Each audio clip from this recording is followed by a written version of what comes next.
The Vision of God, taken from Compulsory Dancing by Vid. John, also known as Adidar Samraj. Have you forgotten the eternal vision? Is there something absent from your enlightenment? People always want to know the path of life, starting from the bottom or lowest level. Why should you begin your consideration of spiritual practice by acknowledging that you are a vulgar, lower person, and that the way to truth is going to be difficult for you because you are beginning at such a lowly place in the scale of spiritual growth? Why should you assume that there will be 7 costly stages that will take a long time to fulfill, and that you are probably too dull, self-possessed, and vulgar to fulfill that great path in any case? Well, instead of beginning our consideration in this fashion, what if you come into the room and I ask you, do you see God? What is absent from your enlightenment? Then you do not have to answer me from the lowest disposition that you can possibly presume. You can just tell me or somehow demonstrate to me the point from which you begin the way. I do not ask that you begin at the bottom of the scale of human possibilities. I only ask that you be as much as whatever is behind you. Right? Well then, do you see God? What is absent from your enlightenment? Is anybody going to answer my questions seriously? Devotee, I think what is absent is the constant company of people who acknowledge and expect that disposition. Vid. John. The absence of such company prevents you from seeing God and realizing total enlightenment? Nonsense. That could not possibly be the answer. What is it then? Is your God vision being prevented? What could possibly prevent one from seeing God? Does God not want to be seen? Does God not want to be realized to be the great God, manifest, unmanifest, all-powerful and sublime? Could God possibly not be blissful about the surrender of all beings to itself? God would do anything to be seen, anything, right? God must be of such a nature. God cannot be hiding. How could God possibly be hidden? By the very nature of the divine, God can only be absolutely, perfectly obvious, not hidden, and never forgotten. What is all this nonsense about falling from God, then, or falling from the vision of God? It is just propaganda. How could you possibly suffer such a fall, as if to have realized God to begin with could ever involve the loss of that realization? How could God not be obvious in any circumstance? How could anything else be more obvious? What is more obvious than God in this room? Does anything else stand out so much that you cannot remember God? Is it God that stands out? You could enumerate endless qualities of this moment of experience, but none of them stands out as God stands out. You cannot lose the vision of God. You cannot not have the vision of God. And having the vision of God, you cannot be other than enlightened. The vision of God is exactly enlightenment. Therefore, how can you not be seeing God? Now you are about to feel guilty because you do not feel that your present seeing of God is a wonderful, ecstatic vision. Is that it? You are convincing yourself that you are not seeing God. You always act as if you are not seeing God.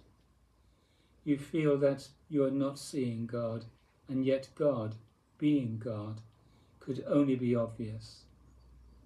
Is, in fact, what is obvious as everything and anything whatsoever.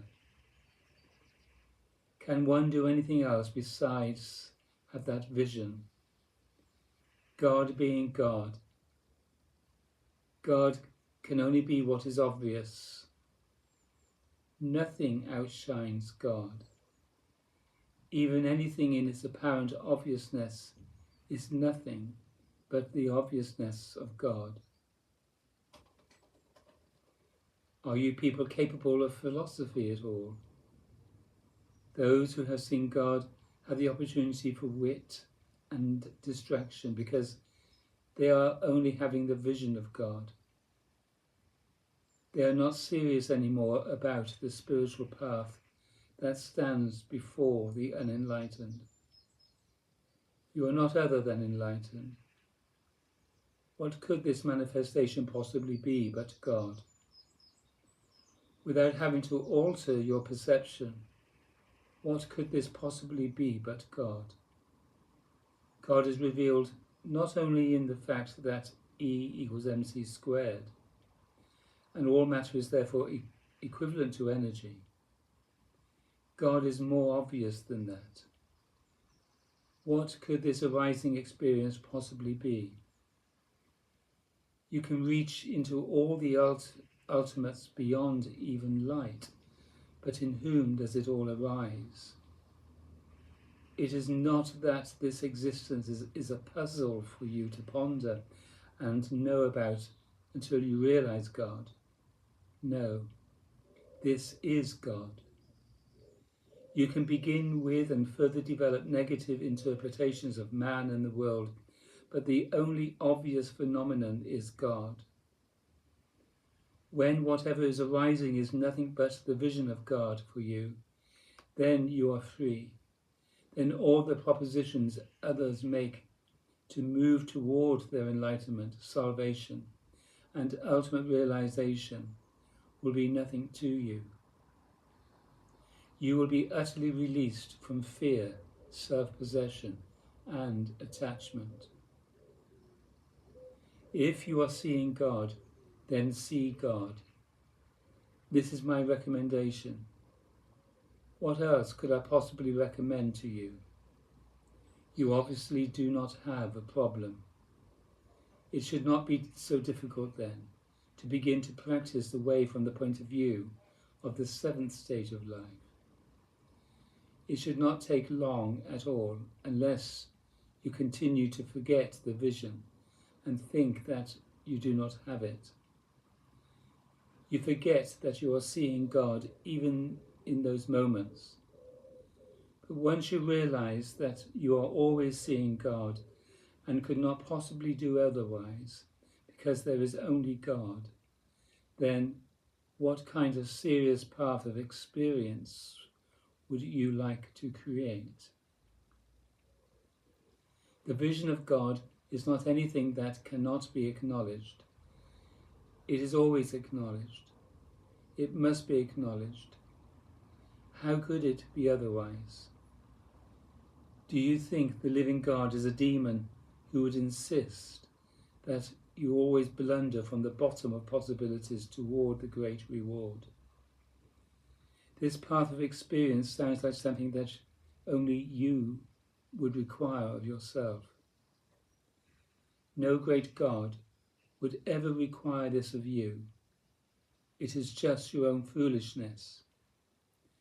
Now that you have come to me to discover the way, I do not know what to tell you, because I find that you see God and that there is nothing absent from your enlightenment. You people do not need a way, you need a path. You have already fulfilled the way, and now you take up the path of experiential growth. Laughter. You are not on the path to discover the way. You have already fulfilled the way. And now you have plenty of opportunity to amuse yourself with the path, not in lieu of enlightenment. The path is part of what one does once enlightened. This moment is nothing but perfect enlightenment, absolute existence. What is there to be unhappy about? Why should it be cause for unhappiness? It is the vision of God, whose changes are innumerable. Did you think you were seeing someone else? There is only that one. What is there to fear then? What can ever be lost? What can be gained at death? Why should you settle for illusions, having come this far?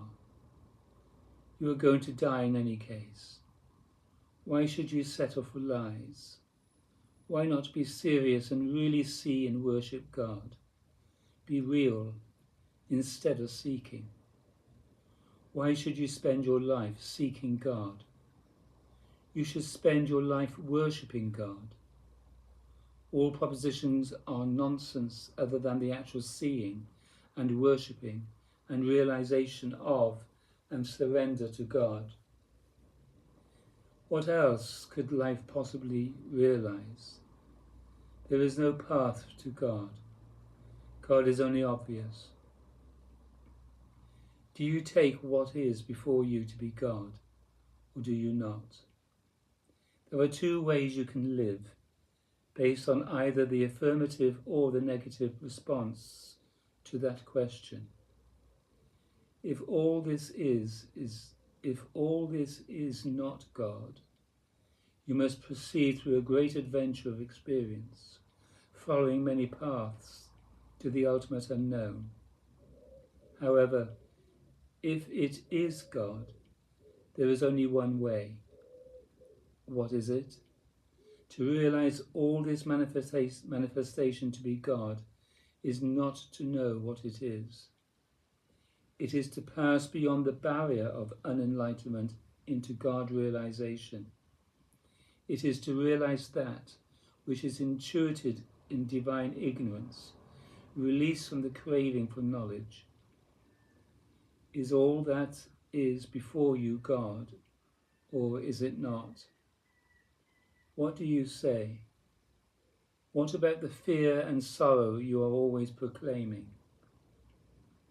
Devotee, they do not bother me. Darthree John, you are inherently free of such emotions. Then why are you not functioning like a saint in the face of life and death, free of life and death while witnessing them? Why do you have to pretend not to see God and to be withered by emotion and degraded by experience? Is experience anything but God? Devotee, no, it isn't, Master. Darthree John, how could you not have the vision of God then? Whatever this event is altogether is the vision of God. If you recognize it as such, you allow it to be such, and you become perpetually established in the vision of God. Devotee, yes, that would seem to be the case, but I think our actions betray that vision. Darthree John, yes, you do not live your daily life in the vision of God, then. Is that it? Devotee, that's true. Darthree John, why not? Devotee, I am just self-possessed. Darthree John, you're looking at yourself and not seeing God. But what else is there to see? You are simply not convinced that you see God. Is that it? Devotee, that is probably the truth of it. Tafi John, you are not convinced, or are you convinced? Devotee, at times I am. Tafi John, right. You do not yet continuously see God. That is your basic mood. Perhaps in some sense you are seeing God, but you are generally in the mood of someone who does not see God. Now you believe you must create some visionary experience to see God, instead of awakening to what is obvious.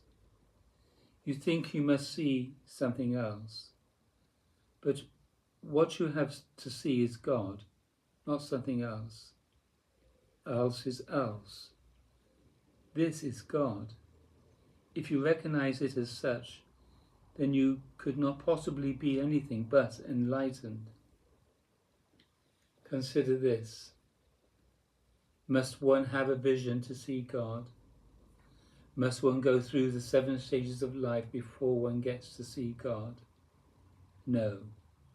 One must simply see God in this moment. Restore your faith and be happy while alive. This is a much better choice than to choose to seek God. Until you begin to see God, everything appears to be both terrifying and wonderful. But when you are only seeing God, not some special perception or mystical vision, then you are free. Do you have to see something else, then, to be seeing God? If you see something else, it is still God. Then perhaps you can still see something else too. That is why everything arises. There is always something arising in which to see God. The arising of the world is not merely a negative event resulting from past deeds.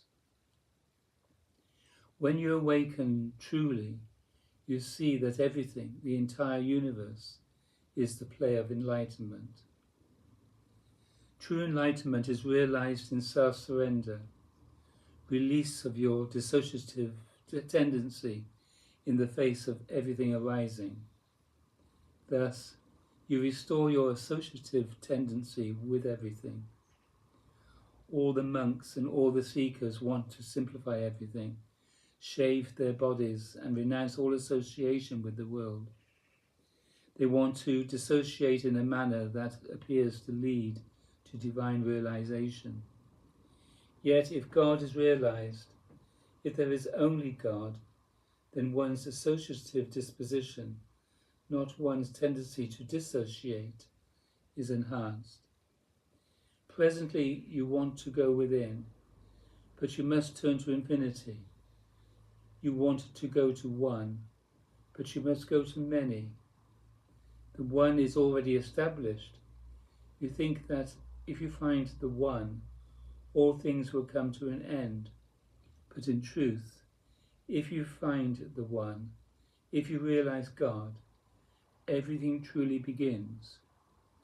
Instead of playing the world as if it were leading back to God, play it as God and as the work of God.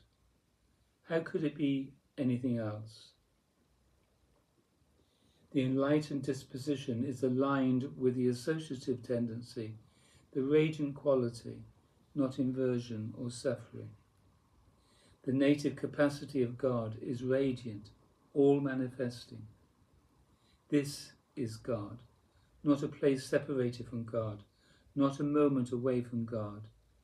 Through our associativeness, our play, we incarnate the divine, never finishing our play absolutely, for it never can be finished absolutely.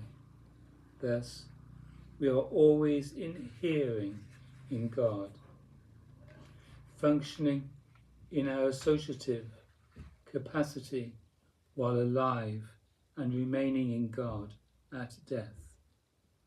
In our enlightenment, we live eternally in God, rather than living a lifetime as if dissociated from God and seeking to find happiness through the chaotic exploitation of experience.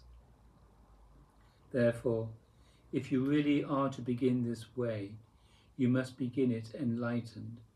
You must begin it in the vision of God. You must begin it in the disposition of the seventh stage of life. You must magnify your creative and associative capacity. If you can be enlightened, happy, literally free in the midst of all your actions, then that obviously is the way, rather than any of the ways of retreat or dissociation in which you fear to move, always afraid that you will die. Thus, there is only the vision of God. In the way, enlightenment is the presumption of one's existence, not its goal. You must live presently from the point of view of the seventh stage of life. Truly, that is the way of divine communion, the way of divine ignorance, the way of radical intuition. That is the way of which I have always spoken. Devotee. This disposition of total surrender is the one that characterized Swami Ramdas, who was a saint of South India, who practiced the japa of constant heartfelt repetition of the divine name Ram. He attained an extraordinary degree of mystical communion with the Absolute solely through this method and the grace of God. Born in 1884 and died in 1963. Darfu John. That was his attitude. He saw that everything is God, everything is the play of God, and there is only God of which and as which to be conscious. Identify with the self and surrender to everything as the power of life. Ramdas was smart. You all can also enjoy that disposition. To be on the way with me would be sufficient. What else is there to realize? The entire universe is literally God and God playing. As Ramdas said, the very one that is absolute unqualified being and consciousness is also the matrix and substance of all manifestations, all designs. Recognize the divine as such, and nothing is terrible. To see God is not to see something else. It is simply to see God. It is to recognize this instant as God, as the radiant transcendental being, and to be surrendered beyond fear, beyond all the moods of self-possession and all self-divided actions. Why can you not realize the vision? Why can you not realize that the vision you are presently having is the vision of God? Is this not the vision of God? Truly, the entire universe is nothing but the manifest God. Well, why can you not live in that truth? Why can you not simply live an enlightened life as I propose it? Presently you are struggling to prepare to begin the way. Unfortunately, you have become habituated to exactly this position of always preparing, but never actually taking up the way. I am suggesting that you do it entirely differently. Do you see that it is different to persist in radiant association with all beings and phenomena while abiding in the love vision of God, rather than to consider doing it at some point in the future? Rather than seeing the world as a negative mystery in which you must struggle to survive and know, you must see everything as the vision of God, in which you are radiant, already happy, surrendered to God beyond fear. Then your role and the role of the pattern of arising itself is transcendental and radiant. The role you assume in the world is always healing, awakening, harmonizing, and thoroughly involved in the transcendental communion with God in every moment. The Bodhisattva's role of always presuming enlightenment. Traditionally, an enlightened being who chooses to remain active in the world in order to enlighten all other beings. As you can see, Darfri John uses the term in a radical sense. The Bodhisattva's choice is determined by the living divine spirit in whom he or she is utterly surrendered and absolutely presently and eternally enlightened by grace. The true Bodhisattva's enlightenment is not denied until all other beings are ready to become enlightened. Rather, it simply does not bring an end to the play of life or experience. It is simply a different disposition in the midst of experience altogether than that of the usual man, even the man of extraordinary experience. It is a way of always living in God through right vision, right understanding, right vision, right practice, and equanimity in association or relationship. It is to move beyond the disposition of contraction into the disposition of radiance, relationship, founded in transcendental divine communion. There is nothing to bring to an end or to destroy. There is no piece of the body to avoid. Live the body in God. Let it fulfill the law and be free and radiant in God. Function creatively until you dissolve. Obviously, that is what you must be doing. The more profound this vision, the more profound the blissfulness you enjoy. Of course, you cannot practice the way until you represent at least the responsibility that coincides with entrance into the fourth stage of life. Thus, the transition to the fourth stage is the real, true and critical point of transcendental instruction for you all. Those who would then live the way must live it in equanimity, representing the human characteristics of one in the fourth stage of life. You cannot be a disoriented or disharmonious person, self-possessed and functioning in chronic levels of negativity, bewilderment and frustration. You must represent the true devotee in the fourth stage of life, because such a devotee enjoys the constant company of the transcendental personality in all forms and as his or her very consciousness and being. This manifestation that you see is God, the Self. Therefore, do not divert your attention. Do not become absorbed in attention. Be relaxed, aware. Do not concentrate. Do not move a muscle. Do not turn anywhere. Do not go within. Do not go up. Do not turn attention to the third eye or sex organs. Do not think. Do not do any of these things. See that this is God. This is the manifest reality. This pattern is the divine manifestation as it is presently arising. What you see in this moment is the form of God. The configuration of every moment is the form of God. The vision of the realization of the devotee who is awakened in the way. Da, da, da.